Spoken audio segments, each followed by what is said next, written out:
J'ai eu 30 ans il y a peu et je voulais savoir si vous comme moi, là, tous ceux des années 90 ou tous ceux qui vont avoir 30 ans bientôt, eh bien comment est-ce que vous vivez cette expérience?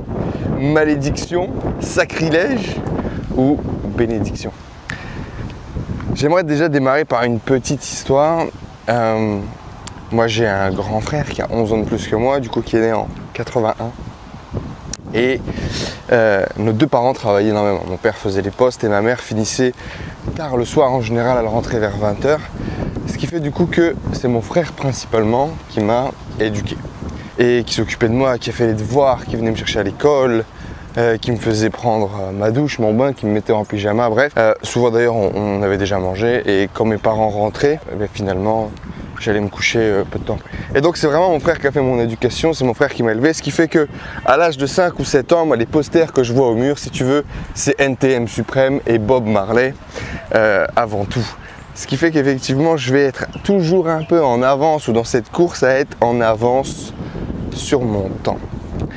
Je vais boire mon premier verre d'alcool très tôt, fumer ma première cigarette très tôt, rouler mon premier pétard à l'âge de 7 ans ou un truc comme ça. Bref, le fait d'être dans le sillon de mon frère, de sortir avec lui, d'être toujours avec des gens beaucoup plus vieux, va vraiment faire que je vais avoir envie de brûler certaines étapes. Et cette petite histoire, pourquoi? Parce que ça va vraiment conditionner l'intégralité de mon développement finalement.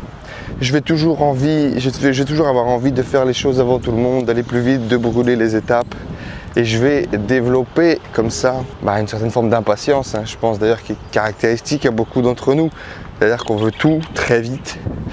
Mais contrairement peut-être à la nouvelle génération, je fais mon vieux con, on mettait les efforts pour aller chercher ce qu'on voulait, quoi. Bref, du coup, on est vraiment dans cette course à aller toujours plus vite, etc. Je passe les études sans trop de problématiques et puis très tôt, je vais essayer de me vieillir, d'accord?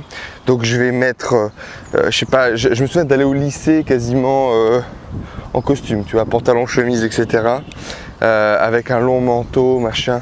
Tu vois, je voulais me vieillir, je voulais que les gens me voient beaucoup plus mature, je voulais pouvoir accéder à des choses plus tôt. C'est d'ailleurs pour ça aussi que je vais arrêter l'école et ne pas finir mon cycle d'ingénieur pour pouvoir aller travailler et directement rentrer dans la vie active. Voilà, du coup, dans cette jeune vie de commercial, étant jeune, je crois que j'ai 21 ans, un truc comme ça, enfin, on vend des premiers services dans la rue, j'ai 18 ans avec mon pote Jérémy. Et déjà là, en fait, si tu veux, on cherche du coup à ce que les gens nous donnent plus de crédit et donc de paraître plus mature. Donc très tôt, se laisser pousser la barbe, cravate, chemise, costume, etc. Et toujours dans cet objectif de paraître plus vieux, tu vois. Et tu vois le truc énorme arriver, hein. Aujourd'hui, ça y est, j'ai 30 ans, d'accord. Ce qui pour moi paraissait être une espèce de bout du tunnel quand j'étais beaucoup plus jeune. Quand je me lance et que j'ai 23 ans dans l'entrepreneuriat, j'ai l'impression que j'ai toute la vie devant moi, que j'ai le temps de malade pour réaliser les choses et que 30 ans c'est super loin. Et j'ai toujours en fait joué de ce statut du petit jeune, tu vois, et j'en ai d'ailleurs beaucoup joué, j'en parlais dans mon livre, de jouer là-dessus parce que tu as une espèce d'insouciance, d'innocence et que les gens vont t'apporter une espèce de crédit de la jeunesse, vont accepter certaines erreurs, etc. Parce que justement c'est dans une position de jeune apprenant, de jeune padawan. Bon, je le joue toujours, hein. J'ai essayé du coup d'être pote avec des gars qui ont 40-50 ans, comme ça j'ai toujours ce statut de petit jeune, mais il ne faut pas se voiler la face, je ne suis plus le petit jeune que j'étais. Et justement c'est impressionnant, aujourd'hui il y a des gens qui justement ont pris ma place, 16 ans, 18 ans, 20 ans, tu les vois sur LinkedIn, sur Twitter, sur Insta, en train de créer des projets et de créer des nouveaux trucs de demain, tu vois. Et ça m'inspire toujours autant, bref, c'est pas le sujet. Mais cet anniversaire là, le passage du cap des 30 ans a été la première fois où vraiment, wow, ça m'a mis un coup, tu vois. D'habitude, c'est à moitié déjà si je fête les anniversaires, etc. Et puis voilà, le temps passe, mais c'est ok. Tu vois, 28, 29, c'était déjà un peu étrange, tu vois, l'arrivée des 30 ans. Mais là, tu as vraiment l'impression de passer un cap, cette nouvelle dizaine. Un peu le cap de la maturité, le cap de devenir un homme. Alors je ne sais pas si c'est pareil pour les femmes et les hommes, mais je pense que pour les hommes, il y a vraiment quelque chose de particulier. Il y a vraiment une saveur particulière où, voilà, ça y est, je suis un homme. Et moi, il y avait aussi ce truc de devenir papa à 30 ans. Et donc, d'être papa, d'être chef de famille, de prendre un nouveau rôle finalement, qui va être celui d'être responsable de ma famille, quoi. Celui de père, celui de chef de famille. Et c'est vrai que tu sens ce besoin là pour une fois, pas de plus être un enfant, tu vois, mais en tout cas de te responsabiliser sur des sujets sur lesquels avant potentiellement tu laissais un petit peu peut-être les trucs de côté ou tu y mettais beaucoup moins d'importance.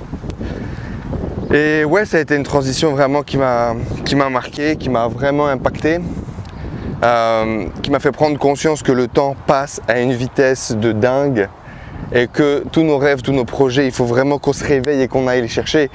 J'ai commencé, j'avais 23 ans, j'avais des rêves, je prenais pour la première fois mon sac à dos pour aller voyager autour du monde, créer un business sur internet, gagner ma liberté. Waouh, ça m'a amené, tu vois, ça m'a amené vivre des expériences de fou et aujourd'hui je suis là à l'autre bout du monde avec ma femme et j'attends mon bébé, tu vois, tout ça n'a existé que parce que j'ai pris ces décisions un peu folles et radicales il y a quelques années. Mais je me dis que le temps passe à une vitesse de fou et que si dès maintenant tu te réveilles pas avec cette envie d'aller chercher ce projet, ce rêve, ce truc qui te tient à cœur et de travailler dès maintenant, là, c'est maintenant ou c'est trop tard. Tu peux plus remettre à demain ces idées, ces projets qui te tiennent vraiment à cœur et il faut que dès demain matin tu te réveilles avec cette prise de conscience, ce réveil qui sonne dans ta tête que c'est maintenant, c'est maintenant.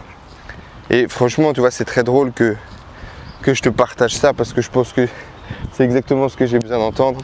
J'y crois beaucoup dans tous les cas, ce phénomène en développement personnel. Il y a tellement de projets que j'ai mis de côté en me disant je m'en occuperai plus tard. D'abord je construis un patrimoine, d'abord je fais de l'argent et après j'y reviendrai. Et non en fait, c'est maintenant ou c'est trop tard, le temps passe tellement vite. L'énergie va faire que se diminuer, tu vois. C'est pour ça d'ailleurs qu'on l'entretient, c'est pour ça qu'on fait du sport, c'est pour ça qu'on mange correctement, c'est pour ça que... Mais le temps file quand même. La maturité par contre, on peut pas la nier. La vision que j'avais à 23 ans et la vision que j'ai aujourd'hui à 30 ans est complètement différente. Ma capacité à prendre des bonnes décisions, ma capacité à comprendre qu'il y a des choses qui prennent du temps et d'être beaucoup plus patient, d'avoir une vision beaucoup plus long terme.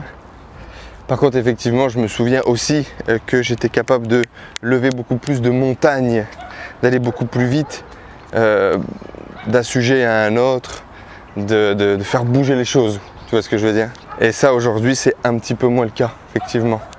Je suis peut-être un petit peu plus pépère dans la gestion de mes activités et dans le stress que je peux mettre autour de mes activités. Je suis devenu un vieux, quoi. J'aime le calme. J'aime aller à la ferme un week-end, me couper de tout, faire de la méditation. J'apprécie un bon steak avec un bon verre de vin, qui sont des choses qu'avant j'aurais beaucoup moins appréciées ou beaucoup moins mis en valeur. J'apprécie les bonnes relations, les vraies relations, les relations de profondeur. Avant, je passais mon temps à voir énormément de gens et je trouvais ça cool d'avoir plein de gens qui te connaissent, qui te reconnaissent, etc. Bref, tu vois vraiment que tu as des goûts qui changent, qui s'affinent et pareil que c'est ça de vieillir. Pour moi, vraiment, la bénédiction, les amis, c'est ce que j'avais envie de vous partager aujourd'hui, vraiment dans cette vidéo, c'est cette importance de se réveiller. C'est maintenant ou c'est trop tard. On vieillit tous. Et si on fait rien dès aujourd'hui, dès maintenant, pour réaliser nos rêves, pour réaliser les projets qui nous tiennent vraiment à cœur, alors ils se réaliseront jamais.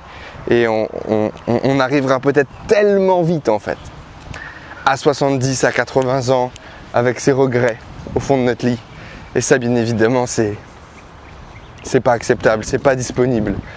Il y a d'autres chemins, il y a d'autres possibilités. Je vous invite vraiment à vous réveiller et à tout mettre en œuvre. Moi, bien évidemment, le projet du moment là sur lequel je procrastine depuis tellement longtemps, c'est ce projet de communication, ce projet d'émission de radio, ce projet de faire un projet populaire finalement qui va toucher beaucoup plus de gens, dans lequel je vais pouvoir connecter avec des gens. Et c'est un projet qui prend du temps, c'est un projet sur lequel je connais rien parce que je suis vraiment pas le meilleur pour faire ce genre de trucs et donc il faut que je m'entoure, il faut que j'avance. Et voilà, je m'engage aujourd'hui auprès de vous à avancer dans cette direction, à mettre sur pied cette émission et à y aller, à faire quelque chose dans lequel je prends du plaisir, à faire quelque chose dans lequel ça résonne. Et je vous invite vraiment tous à faire pareil. Bref, voilà, j'ai 30 ans les amis. Et bah franchement, je pense que pour un homme, c'est le meilleur moment. On a beaucoup plus de moyens qu'avant. On est peut-être beaucoup plus beau qu'avant. Franchement, je suis à mon prime, comme on dit. Ou en tout cas, c'est ce que je ressens. Et voilà, dites-moi vous comment vous vivez votre passage à la trentaine. Je pense que dans tous les cas, et ça c'est vraiment un truc que je m'attendais pas. Je m'attendais pas à quand t'es petit, tu vois, que t'imagines ce que c'est que de devenir un adulte. Tu t'attends pas à ce qu'il y ait la même petite voix dans la tête. Moi j'ai l'impression d'avoir toujours 8 ans, tu vois. Et en fait je savais pas que, tu vois, quand j'étais petit, quand tu vois tes parents, tu peux pas imaginer que dans la tête, ils ont encore leur petit enfant dans la tête. C'est trop drôle de savoir qu'en fait le monde fonctionne comme ça. C'est trop drôle de voir le monde en fait porter des masques en permanence, se raconter des histoires alors qu'au fond, tu as toujours cette petite voix au fond de toi qui dirige quasiment la majorité de tes actions. Ouais, savoir ça, je trouve ça cool, je trouve ça drôle et je compte vraiment réussir à m'amuser toute ma vie, à prendre du plaisir toute ma vie, à ne pas éteindre ce petit enfant qui est au fond de moi, même si c'est pas facile avec le stress, la pression, les projets du quotidien. Et tous les problèmes qu'on peut avoir, toutes les responsabilités qu'on peut avoir, d'accord ? Chacun son niveau et son lot de problèmes à gérer. Mais voilà, je vous envoie du love, je vous souhaite une bonne journée et j'espère que peu importe l'anniversaire que vous fêtez, vous le fêtez avec le sourire. Ciao tout le monde.